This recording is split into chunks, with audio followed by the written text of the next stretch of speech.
बिस्मिल्लाहिर्रहमानिर्रहीम एंड अस्सलाम वालेकुम। Welcome to Skylan classroom. Skylan classroom में आज का हमारा टॉपिक है सिनोनिम्स और एंटोनिम्स के बारे में, और कुछ ऐसे एक्सप्रेशंस हैं जो इंग्लिश के अंदर टेस्ट के अंदर हमसे पूछे जाते हैं।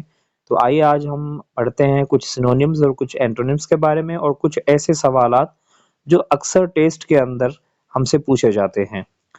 तो सबसे पहले हमारे पास सिनोनिम है इम्पेचुअस का। What is the synonym of impetuous? अच्छा, इम्पेचुअस का मतलब है जल्दबाज। अब उसमें ऑप्शन आपको दिया गया है कंटेंशियस, ठीक है, और बी है मैलिशियस, सी है इर्रेशनल, और डी है इम्पल्सिव। तो इसका जवाब जो है वो डी है, इम्पल्सिव। ठीक है, इम्पेचुअस का जो सिनोनिम है वो है इम्पल्सिव। इम्पेचुअस का इम्पल्सिव। ठीक है जी। उसके बाद सेकंड पे चलते हैं, relish, the synonym of relish. Relish का सिनोनिम क्या है जी? रेलिश यानी मजे लेना, और इसका जो सिनोनिम है वो टू रेजिस्ट नहीं बल्कि टू इंजॉय है। ठीक है, इसके ऑप्शंस आपको सामने दिख रहे हैं। टू रेजिस्ट मीन्स रोकना या किसी चीज के लिए रेजिस्ट करना, और इंजॉय मीन्स इंजॉय करना, मजे लेना, और इनवी मीन्स हसद करना। तो टू एनवाय मीन्स तंग करना। तो आपका जो जवाब है सिनोनिम रेलिश का टू एंजॉय है। ठीक है जी। उसके बाद है truncate. Truncate means the synonym of truncate. Truncate का मतलब है तराशना। तो डिसगस्टिंग नहीं है, काम नहीं है, सार्डोनिक नहीं है, बल्कि शॉर्टन है। तो ट्रंकेट मीन्स शॉर्टन, तराशना, कम करना। उसके बाद दूसरा वर्ड है जी volcanic rock. Very often looks shiny because it has been dash. अब यहाँ पर हमें डैश में लगाना होगा इग्नियस।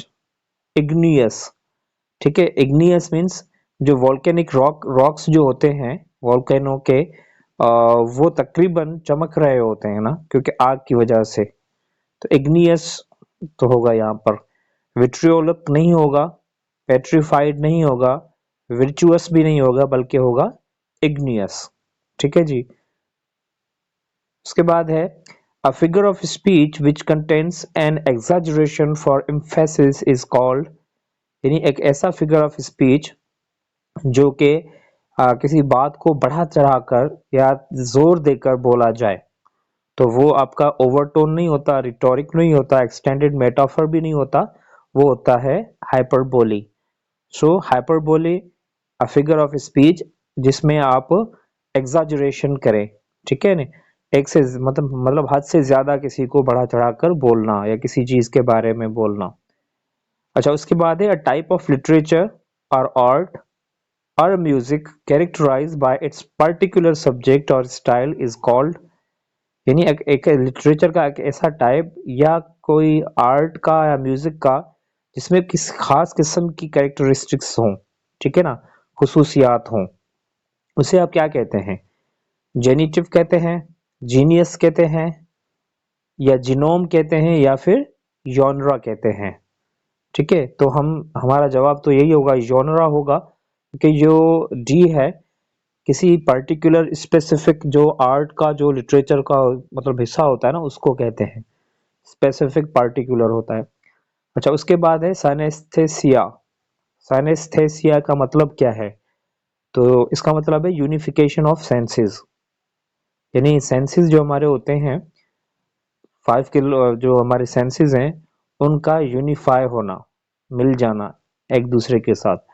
तो साइनेस्थेसिया जो है यूनिफिकेशन ऑफ सेंसेस होगा। स्टडी ऑफ सेंसेस नहीं है, इंटरचेंजिंग ऑफ सेंसेस भी नहीं है, बल्कि यूनिफिकेशन ऑफ सेंसेस है।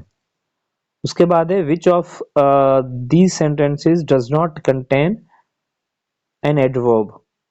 आपको सेंटेंसेस दिए गए हैं, इसमें आपको देख के बताना है कि किस सेंटेंस में एडवर्ब नहीं है।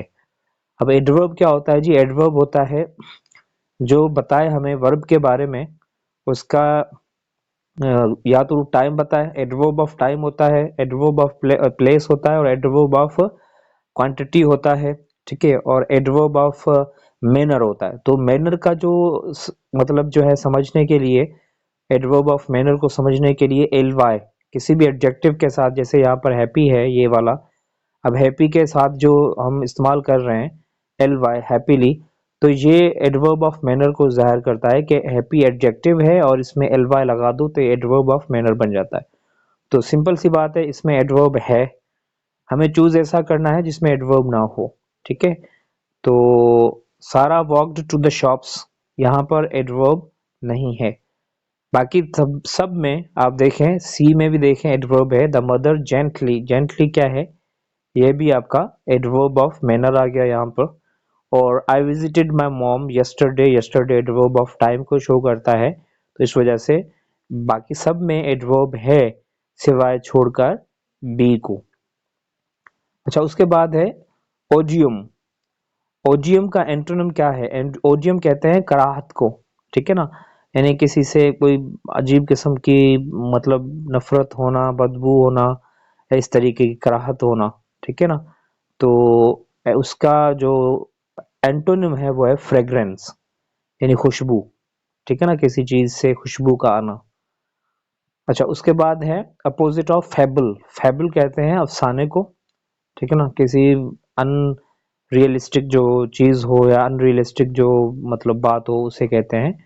और इसका जो अपोजिट है वो है एलेगरी, ठीक है। एलेगरी जो है वो फेबल का अपोजिट है, ठीक है।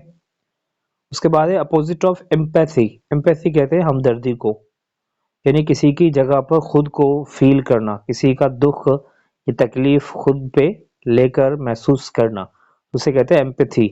और इसका जो अपोजिट है वो सिंपैथी नहीं है, अप्रिसिएशन नहीं है, वार्मथ नहीं है, बल्कि एपैथी है, डी है इसका, एपैथी, राइट।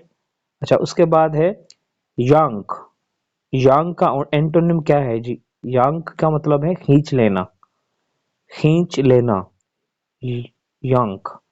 तो इसका जो अपोजिट है, एंटोनिम है, वो है पुश। Push means धकेलना। उसके बाद है what is the antonym of फेसिटियस।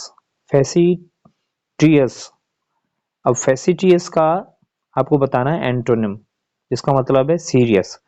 Antonym जो है वो है सीरियस। इसका फेसिटियस का मतलब जो मजाहिया हो, और इसका जो एंटोनिम है फेसिटियस का वो है सीरियस।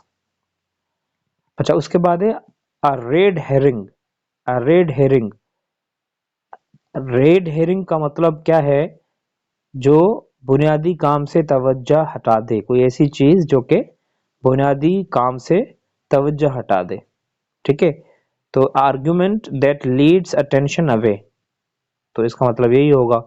ये एक इडियम के तौर पर इस्तेमाल या फ्रेजेस के तौर पर इस्तेमाल किया जाता है, रेड हेरिंग। उसके बाद है to pull one's socks up, सख्त मेहनत करना, ठीक है, ये भी इडियम है। Try hard, to try hard. Antonym of kiss. Kiss कहते हैं, किस जो किस जो है के आई टी एच, किस, ये कहते हैं मतलब रिश्तेदार को या कारब को या दोस्त को जो करीबी हो। उसका एंटोनिम क्या हो गया जी? स्ट्रेंजर ही होगा, ठीक है जी। तो ये थे आज के लिए। इसमें आपको डिफरेंट वर्ड्स, एंटोनिम्स और सिनोनिम्स और कुछ ऐसे एक्सप्रेशंस जो कि तकरीबन जो टेस्ट हैं उसमें पूछे जाते हैं और मैंने वहाँ से ही लिए हैं और आपके साथ शेयर किए हैं, ठीक है जी।